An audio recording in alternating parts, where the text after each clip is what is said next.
Galeraren arrazoiak, botere egiturek euskara ahultzen dute. Euskalduntzea eta erdalduntzea, bi prozesu kontrajarri, baina ez indar berekoak. Indartsuagoak dira, erdalduntzea bultzatzen duten faktoreak. Zergatik? Batetik, egoera soziolinguistikoaren eraginagatik. Hiztun gehienak erdaldunak dira. Ez da ia euskaldun elebakarrik gelditzen.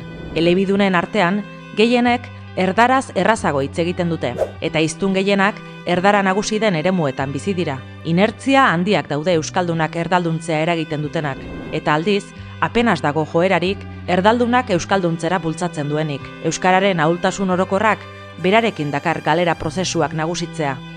Bestetik, botere egiturak daude, eta hauek ere erdalduntzea indartzen dute.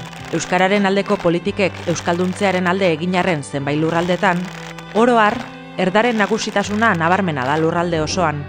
Euskara ez da ofiziala Euskal Herriko lurraldearen erdian, eta ofiziala den lurraldean ere, bigarren mailako hizkuntza da gaztelaniaren atzean.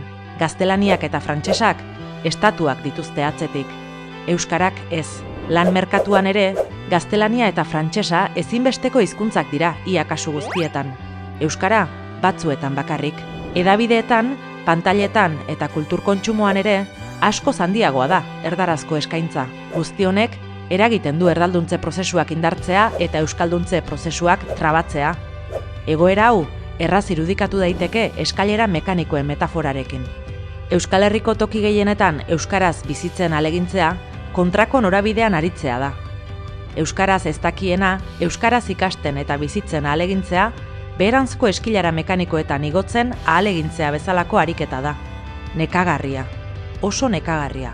Gora igotzeko ahalegin handia egin beharra dago. Geldiri geldituzkero, korronteak behera eramango zaitu. Egitura soziopolitiko eta linguistikoak gogor egiten du erdalduntzearen alde. Indar handiz, horrek berarekin dakar euskara sozialki ahultzeko joera, eta euskaldunen jarrera aktiboagatik ez balitz, berez etorriko litzateke euskara galtzea.